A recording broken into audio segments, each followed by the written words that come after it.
L'épisode 26 commence avec Tessa, qui était en réunion avec Elias et son équipe pour la disposition des fleurs lors de l'événement. Puis, à ce même moment, il voit la maman de Mildred, qui s'était fait renverser du jus d'orange sur son haut, et qui était très énervée, se diriger vers les toilettes. Les secondes qui suivent, Emma, elle aussi, suivait la mère de Mildred. Puis, pendant un long petit moment, Emma se fixe avec Elias et Tessa, elle qui la regardait vraiment de travers. Puis Emma s'en va rejoindre la maman de Mildred dans les toilettes, qui était d'ailleurs incroyablement irritée. Et Vito, lui, perdu dans ses pensées, n'arrêtait pas de regarder Emma. Quand Emma va rejoindre la mère de Mildred dans les toilettes, elle s'excuse et essaie de la nettoyer. Mais elle, très irritée, dit à Emma de ne pas s'approcher d'elle. Mais c'est mal connaître Emma, car elle avait une idée bien arrêtée derrière la tête. Elle insiste, et la mère de Mildred, n'ayant pas le choix, se laisse faire. Puis Emma lui dit qu'elle est vraiment désolée pour ce qu'a dit Tatiana la dernière fois. Elle continue en disant qu'elle sait qu'elle n'est pas une commère et qu'elle n'a pas trahi Tatiana. La mère de Mildred lui dit effectivement qu'elle ne comprend d'ailleurs pas pourquoi elle la traite de commère, alors qu'elle n'a pas trahi son secret. Sans se douter que c'est ce secret qu'Emma attendait qu'il sorte de sa bouche, la mère de Mildred lâche la bombe et dit qu'elle la traite de commère alors qu'elle n'a même pas dit qui était le père de son enfant, le secret que Tatiana lui avait confié. Puis celle-ci continue en disant que j'ai été l'homme qui avait mis Tatiana enceinte, et que personne n'était au courant en dehors d'elle. Elle ajoute que ça, elle ne l'a pas dit, donc elle ne peut pas la traiter de commère alors que son secret est bien gardé. Puis elle s'en va en trombe, laissant la Emma, tellement contente de ce qu'elle venait d'apprendre, car pour elle, c'était une victoire d'avoir découvert qui était le père de l'enfant de Tatiana. À ce même moment, Emma repense à ce que lui avait dit Camilla, comme quoi personne ne savait qui était le réel père de l'enfant de Tatiana, qu'elle avait eu à ses 17 ans. Puis, en sortant des toilettes, elle tombe nez à nez avec Vito, qui lui demande pourquoi elle fait tout ça et quand est-ce qu'elle compte arrêter son petit jeu. Mais Emma, étonnée, lui demande de quoi il parle. Celui-ci la suit dans les escaliers et l'arrête en l'attrapant au niveau des bras, lui parlant nez à nez en lui disant que c'est elle qui est à l'origine de tout ce bazar dans la ville, et que, s'il comprend bien, ajoute-t-il, ce sont ses complices qui sont à l'origine de la mort de sa fiancée Camilla, mais aussi de son frère Javier de la Cuesta. Quant à ce même moment, Tessa et Elias venaient eux aussi, trouvant la scène dans laquelle Vito attrapait de manière inappropriée Emma, et cela crée une ambiance complètement tendue. Après de longues minutes presque interminables, à se regarder tous étonnés et choqués de la scène dans laquelle chacun se trouvait, Tessa s'en va dans les toilettes en disant à son mari de l'attendre. Quant à Elias, après avoir vu ce geste, il avait l'air jaloux, déçu, confus, toutes les émotions l'animaient à ce même moment. Puis celui-ci change de direction et s'en va, laissant la Emma qui n'arrêtait pas de cligner des yeux, car elle savait qu'elle était dans le pétrin.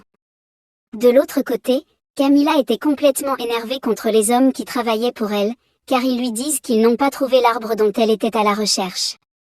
Mais celle-ci leur dit qu'ils sont incompétents, mais qu'ils devraient quand même le retrouver, car, dit-elle, cet arbre existe, et ils doivent fournir encore plus d'efforts.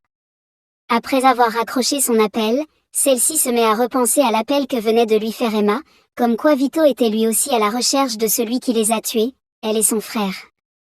Énervée, Camilla crie que Vito est un menteur et qu'il fait tout ça pour les berner, car, ajoute-t-elle, au moment où elle avait besoin de lui, il n'a pas fait cas, et c'est pas après sa mort qu'il cherchera à faire justice ou vengeance. De l'autre côté, dans la salle du bal, Mildred, qui voulait prendre un selfie avec Léo, le cavalier de Luna, voit celui-ci proposer que tout le monde vienne faire le selfie. Et c'est là qu'elle a des doutes, car cette dernière voulait faire le selfie uniquement avec lui, à cause des sentiments qu'elle éprouvait à son égard. Quelques minutes plus tard, Luna va rejoindre Elias, qui avait la tête d'un enterrement. Quand celui-ci arrive, elle lui demande ce qu'il avait, car il faisait une drôle de tête. N'ayant même pas le temps de répondre, Vito arrive demandant à Elias une conversation avec ce dernier. Mais après ce qu'Elias venait de voir, il ne trouvait pas nécessaire d'avoir cette discussion avec Vito. Puis il trouve comme excuse le fait qu'il doit aller terminer le travail pour lequel il est là. En allant dans la salle, il trouve Emma, qui était accompagnée de Louis, et c'est là que ça le plonge dans une ambiance complètement dévastée.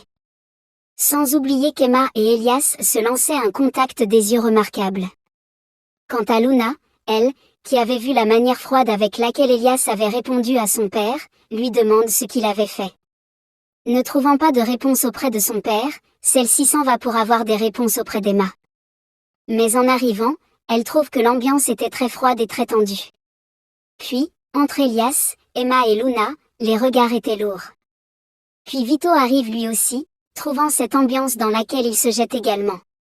Quelques minutes plus tard, les entraînements avaient recommencé.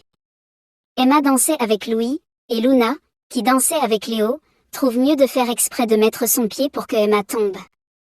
Ce qu'elle réussit, car celle-ci est tombée sur Louis.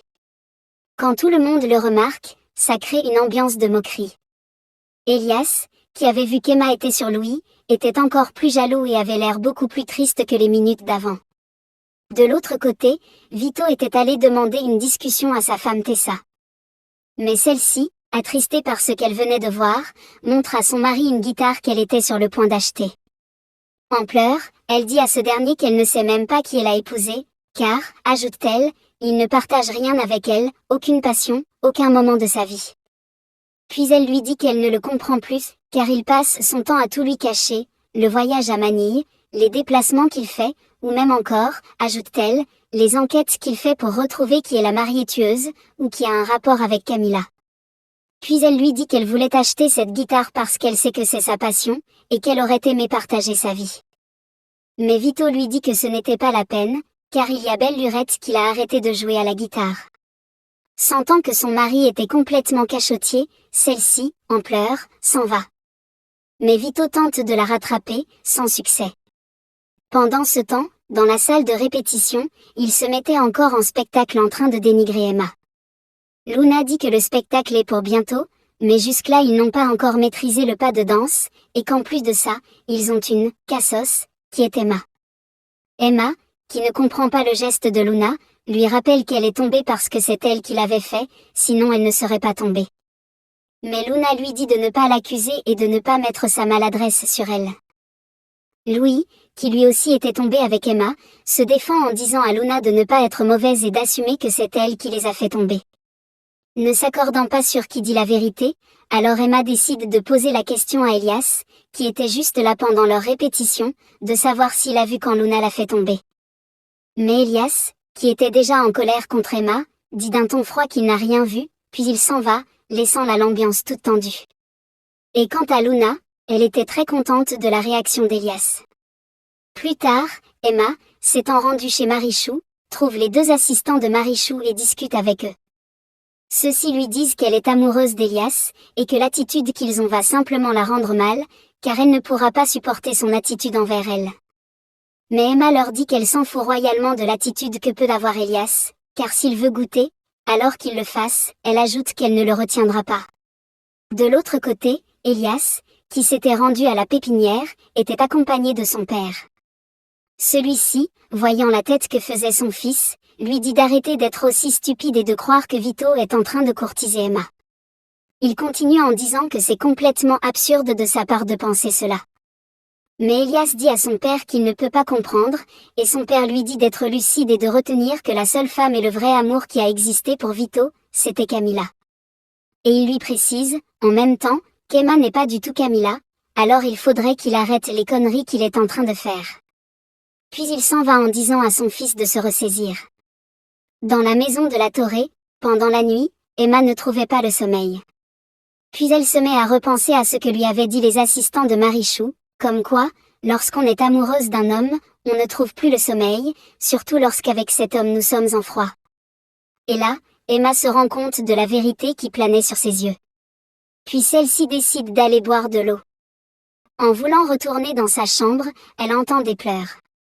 Et ces pleurs venaient de la chambre de Tatiana.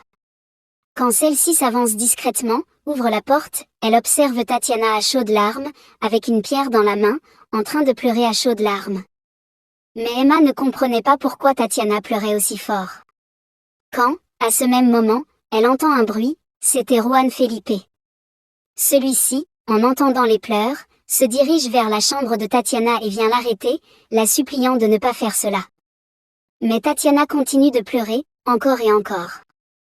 Puis Juan Felipe la prend dans ses bras pour essayer de la calmer, tout en répétant de ne pas faire cela.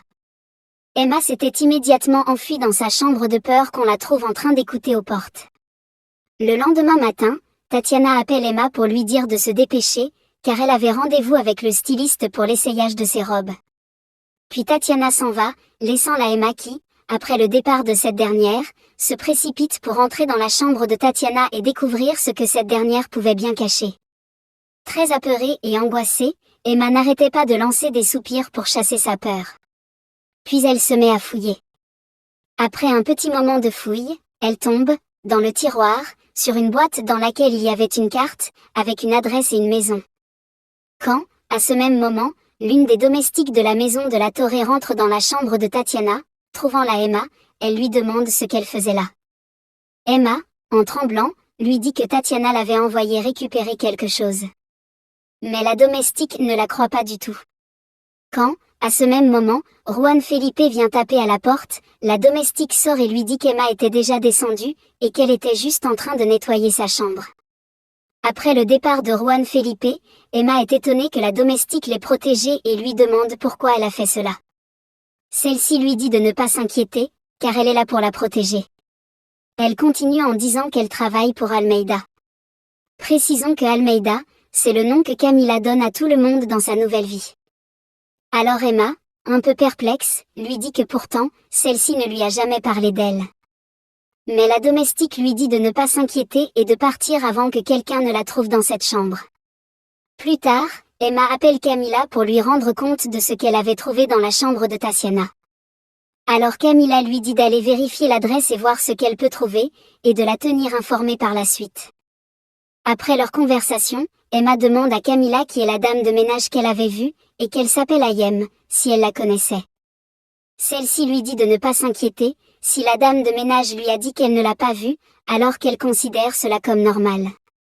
Après avoir raccroché au téléphone avec Camila, Emma était un peu bouleversée, car elle repensait au jour où Camila lui avait demandé si elle lui avait déjà menti, et c'est un choc pour Emma, qui se rend compte que Camila a des petits secrets qu'elle ne lui dit pas. C'est ainsi que cet épisode se termine. Dites-moi en commentaire ce que vous en avez pensé, ou si vous pensez que lorsqu'Emma ira à l'adresse, elle va trouver quelque chose qui la rapprochera de la vérité ou non. Je veux voir vos avis en commentaire, et surtout n'oubliez pas de me dire de quel pays vous me regardez. Cela permettra de fixer les heures auxquelles je vais publier. Merci et à bientôt pour le prochain épisode.